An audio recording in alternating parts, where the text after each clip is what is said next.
Today, Texas officials dodge questions on whether they could have done more to warn people ahead of the fatal flash floods.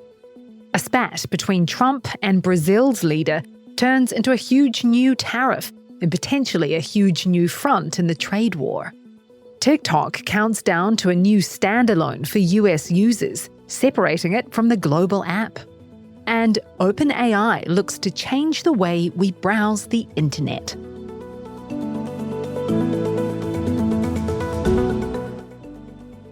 It's Thursday, July 10th. This is Reuters World News, bringing you everything you need to know from the front lines in 10 minutes every weekday. I'm Kim Vanell in Whanganui, New Zealand.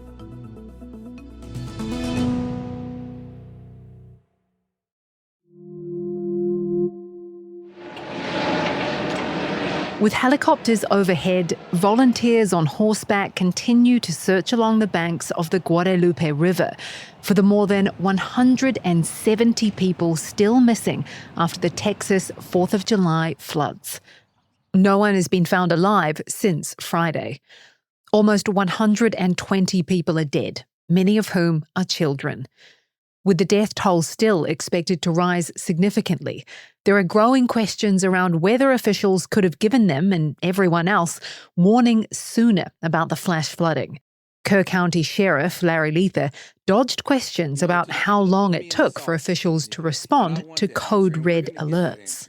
And I know that's going to be asked over and over. Please understand that. We're not running, we're not going to hide from everything. That's going to be checked into at a later time.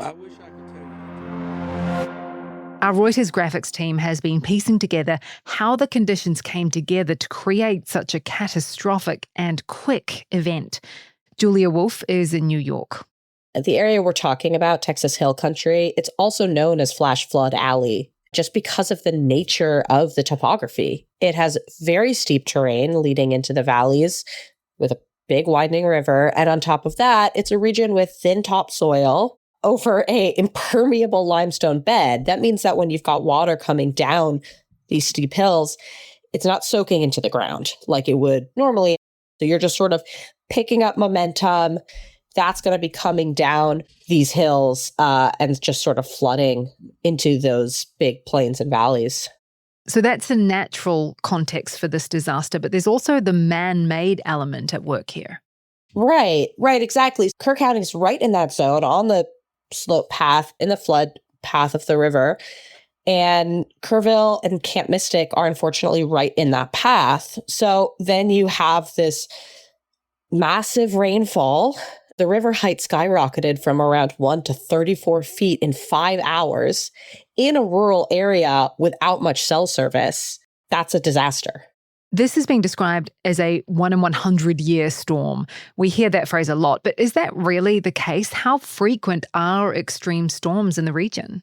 A team of European climate scientists released a report on these floods specifically, but how these kinds of floods in general are increasingly common due to climate change. The air's getting warmer. Warmer air holds more moisture, and more moisture in the air is going to lead to more extreme, more common rainfall. The US is on the cusp of a trade war with the biggest country in Latin America. President Trump is threatening Brazil with a 50% tariff on exports to the US, up from 10%. He notified Brazilian President Luiz Inácio Lula da Silva in a letter, where he also fumed over what he called the witch hunt against former President Jair Bolsonaro, who is on trial in Brazil on charges of plotting a coup. It follows an increasingly public spat with Lula, who at the BRICS summit earlier this week said the world does not need an emperor, referring to Trump. Lula says any unilateral measure to increase tariffs will be met with a response in accordance with Brazilian law.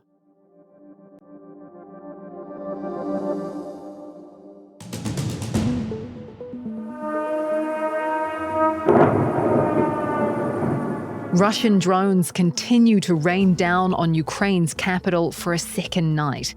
On Tuesday, more than 700 drones flew across the country. Footage released by Ukraine's emergency services shows firefighters battling a blaze in the wake of that attack in the city of Lutsk. culminating in Russia's largest drone attack in the now almost 3.5 years of war. The US is sending more defensive weapons to Ukraine, and President Trump is also considering sending Patriot missiles, which he'd previously said the US needed for its own defenses. Hamas says it's agreed to release 10 hostages under ongoing efforts to reach a ceasefire deal in Gaza. Both Israeli Prime Minister Benjamin Netanyahu and US President Trump say a deal is within reach. There's a very good chance that we'll have a settlement, an agreement of some kind this week, and maybe next week if not. Hamas's sticking points are the flow of aid, the withdrawal of Israeli forces, and guarantees for a permanent ceasefire. Israel, meanwhile, wants Hamas entirely dismantled. In Gaza, hospitals are reaching breaking point because there's no fuel for electricity. Al-Shifa Hospital says around 100 premature babies may die as a result. Officials there say they only have enough fuel for the next 24 hours. At Nasser Medical Complex in Khan Yunis, doctors are performing surgeries without electricity or air conditioning and say sweat drips into patients' wounds. The Israeli Military Aid Coordination Agency did not immediately respond to a request for comment.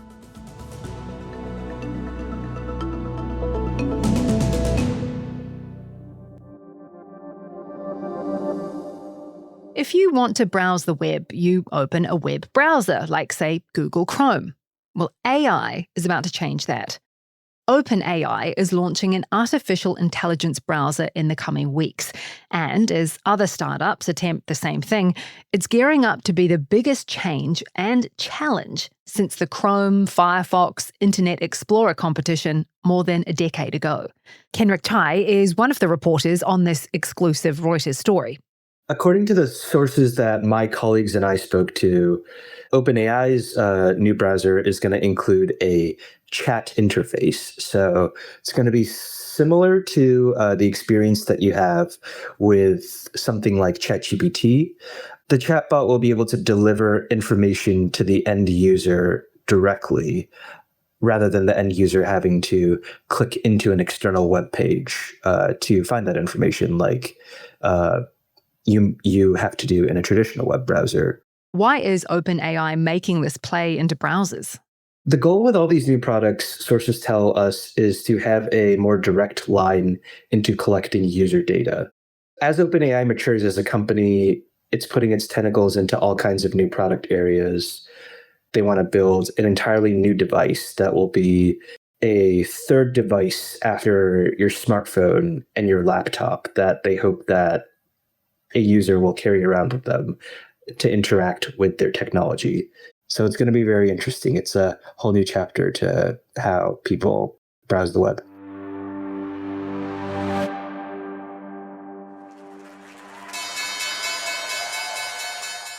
Reuters is also exclusively reporting a new development for TikTok. TikTok is preparing to launch a standalone app for its US users. The app is expected to operate on a separate algorithm from its global app.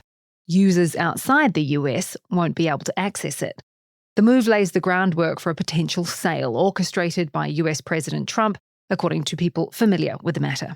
TikTok and its owner ByteDance have declined to comment. A few other stories we're keeping an eye on today. Measles cases in the US have reached the highest level since the disease was declared eliminated 25 years ago. There are almost 1,300 confirmed cases right now, according to the CDC. Outbreaks are being driven by a drop in vaccination rates, particularly among children in states like Texas and New Mexico, where vaccine coverage has fallen well below the 95% threshold required for herd immunity. If you're off on a European vacation, best to check before you go, as wildfire season has started early. Fires, which reached the outskirts of France's second city, Marseille, are under control, but not over. In Greece, people flee the town of Oropos in the south, but fires have also broken out in Athens, Crete, and other parts of the country over the past few weeks. Parts of Spain have also been affected. Weather across the globe has become extreme due to climate change, and 2024 was the hottest year on record.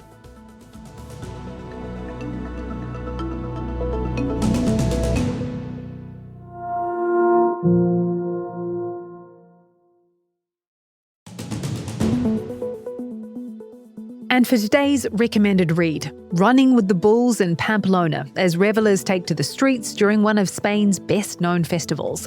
We'll drop a link to the story and the incredible photographs in our pod description. For more on any of the stories from today, check out Reuters.com or the Reuters app. And don't forget to follow us on your favourite podcast player. We'll be back tomorrow with our daily headline show.